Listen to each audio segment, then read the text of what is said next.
Patsa, welcome to our show. City Lights, the film that you are presenting and promoting. You've said that the film reminds you of the kind of cinema that you would make back, many, many years ago. And especially a film like Zakham, which is very close to your heart. Tell us about that. When I saw the first rough cut of City Light in my edit room with the director Hansal Mehta and Apurva, the editor, pacing up and down very nervously, waiting for my response. After the last frame kind of slipped out of the moviola, I found myself clapping for what Hansal had put together. It moved me very deeply. And as soon as I came out, I told Hansal the following words. I said, I am indebted to you for bringing the cinema for which I was known back to my company, because after Zakham, I haven't made a film which is so close to the grim truths of our country and so moving and done with such integrity and with such simplicity. And that is why I say that this film reminds me of what I did in my last directorial debut way back in 1998. But have you missed directing for so long? No, I haven't. I wouldn't give it up. I realized that the desire for me to make movies was withering, because why would you make movies? For the financial kind of fulfillment or for some kind of self-actualization? I had sung my song, I had made innumerable films, some few very good films, a lot of very bad films, mediocre films. Those are films that I was capable of making in that particular frame of time. But with Zakham, I'm glad that I sang my song, which was kind of my song, which was kind of plucked out of my own heart. And I felt that you should leave the auditorium when the people are still saying, encore, once more, rather than have them push you out. So why do you connect with the story City Lights? Because it's not the similar struggle that you've had, but there's been a phase in your life when you actually went and waited outside doors, right? Well, City Light is the story of a survivor. Everybody who comes to this city or is in the city goes out of his doors every morning to make a living, and he struggles to stay afloat. And here is a narrative of an outsider. See, the rural-urban migration reality which is playing out in our country is going to see historic proportions in the next few years. And I feel that those guys who come to the city from the rural spaces are subjected to a kind of emotional trauma that we can't even imagine. Yes, it reminds me of me when I went out at the age of 20 to make a living for my family. I had to struggle. I used to wait outside offices, somehow managed to convince them that, look, I have some kind of talent that is worth backing. And it wasn't easy. It took me a while to kind of break through that fortress, because the movie world is like a fortress. It doesn't allow people from outside. Now the chances are more because television has kind of made it possible for talent to kind of be seen. But way back when I began my journey in the 70s, it was very difficult. So I think essentially City Light is the story which is applicable to every person who has a family and is burdened with the fundamental responsibility of providing for them. So director Hansal Mehta also says that at heart it's also a romantic story. It is a great story of enduring love. And because what I liked about the interpretation, and I think it's a far superior film than Metro Manila, which was the British entry last year to the Oscars. The structure is similar, but the flesh and the soul is Hansal Mehta's. And what is unique about this film is that the rural woman was portrayed on a screen as a very passive, docile being. But the Patralekha, this fantastic actor from Northeast, she makes her debut. We saw some shots. She's brilliant, whatever we saw. And she she plays the role of Rajkumar Rao's wife, but she is equal. She has a view, and she doesn't shy away from shouldering the responsibility when she finds the wolf outside the door. She does everything within her means to bring the meal on the table, and that is what makes it such a what a moving story. In fact, interestingly, with all the films that you produce and your banner has made, the women are sex symbols. At the same time, they're very, very strong women. You see, sex is a natural attribute of the human organism. Absolutely, yeah. And I don't see why a country which has been so sane about its sexual narrative since the dawn of time, it's a land of Vatsayana, became so sexophobic. I think that was an import of the Judeo-Christian influence that came into our backyard. But I think now the younger India is no longer shackled to those prudish ideas. And yes, just because you are dressed in a particular way, that doesn't mean that you are not on the driving seat of your own life. Absolutely. What is objectionable is that you could be very traditionally clad and yet be a doormat. Exactly. And be passive and have don't have the power to decide whether you want to wake up from this side of the bed or that side of the bed. I think that is regressive. In fact, a lot of the films that you made, was vehemently opposed by people, by society. And yet, did you at any point think that, oh, am I doing the right thing? Or did that push you more to do that? I always say that, why are you pretending to be outraged? It's all manufactured outrage. Because within the parameters of what is called an Indian film, with the censor code being what it is, what is so shocking that we can possibly make? Exactly. Even the quotient of erotica is so dumbed down. It's so toned down. It's so lukewarm compared to what people kind of share on the WhatsApp or on their, on the phone. I think now, as you are getting into the second decade of the 21st century, you find that this word bold, shocking is no longer relevant. Passe, absolutely. It's not relevant at all. Yeah. I'm going to take this very interesting quote that you said. It's entirely possible that you are what you hide and not what you reveal. Yet, Bhatt Sahab, you have revealed so much about your life. You've been so brave to talk about your personal life, your affairs, your marriage, your breakups, your alcoholism, everything, about your hits and flops, everything. How do you do that? And actually put it out there for the people to see? Well, I find it very tiring to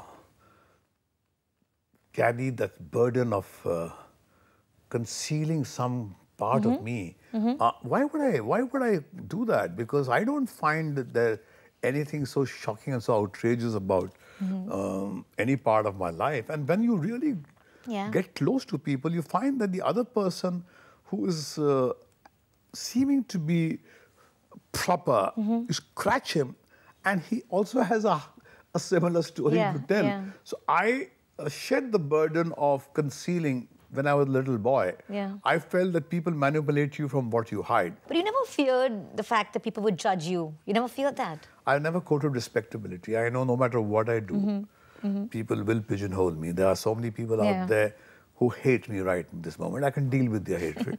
There are some people who are indifferent. My existence doesn't matter. Like their existence doesn't matter to me. And some people will like what I'm saying. So I can't live my life on their terms. But I can deal with their dislike. Bhatt Sahab, what will make you go back to direction? Nothing. Really? You're over. So clear about it. It's over. How can you really say, as a creative person, how can you say it's over? No, because I don't restrict my creativity. Cannot only be to saying start, sound, cut. I think I can be very creative, giving ideas to people who are in the field by marketing them, by asking them to explore a particular dimension of a film, or writing. I'm a writer. I'm an author. I write.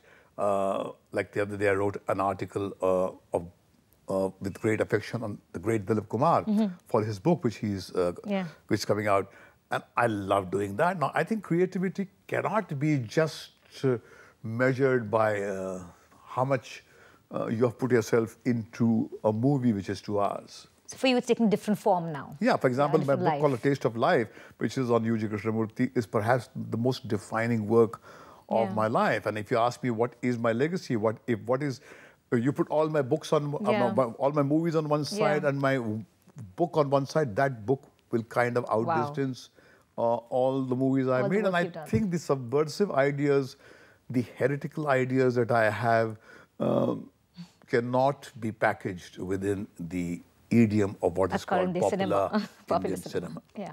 You know, talking about Alia Bhatt, you know, she's 3 films old and she's a sensation as a father, as a filmmaker. Do you like really try to keep her grounded?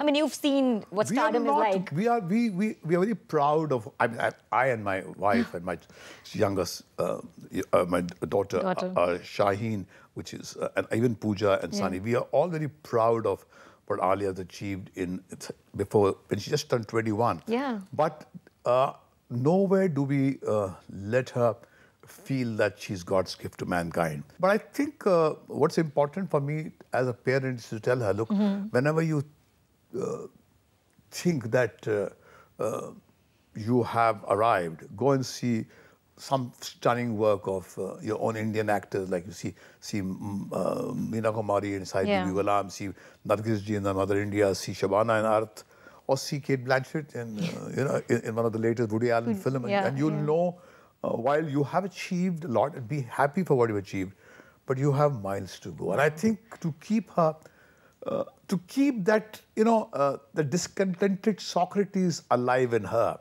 Otherwise, this business makes you very happy with yourself. Suck you up, yeah. As to keep you on the edge. So that's why she says that, you don't praise her as easily. I mean, you're not a part of a fan club. I'm not. Because I feel that, yes, she is born with certain natural physiological attributes. Her mother is a great actor. But I think what she needs to do is keep her mind alive and look outwards and see what others are doing, because the tendency is to kind of freeze and start gazing at your own image that appears in every tabloid every morning, and the people around you also make you believe, and power and fame can intoxicate the sanest of people. Absolutely. So it is something that you have to enjoy, yet you have to understand that it can also cripple you. Absolutely. But she does say that her dream is to work with you.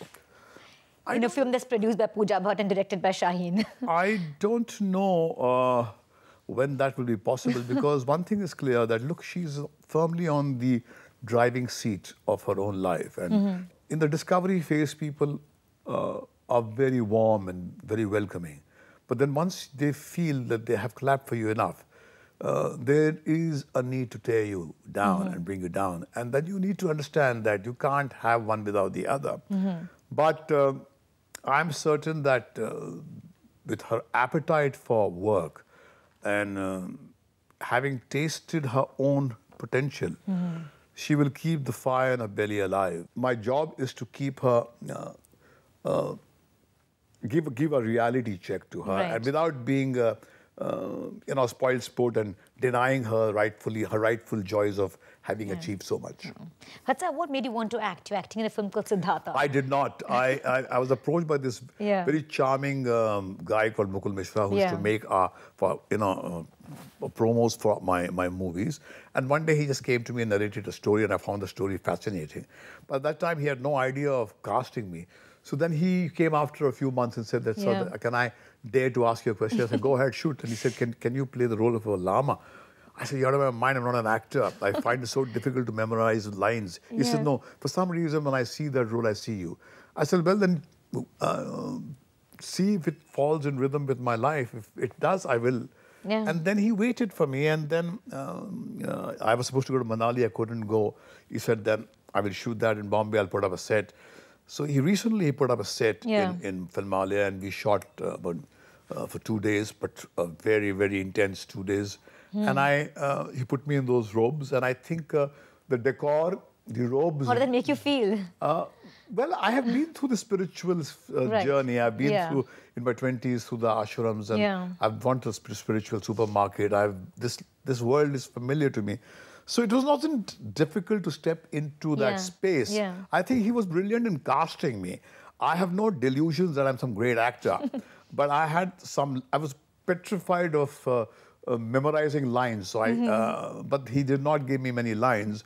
And I had a reasonable amount of workload, and he was happy that I pulled it off. And yes, I did look the part. And when the image was there in the Bombay Times, people said, that was a surprise. He really looks like a llama. And I said, it's not I who look like a llama, the decor, the art director, the clothes and the lighting, and the overall impact is mesmerizing.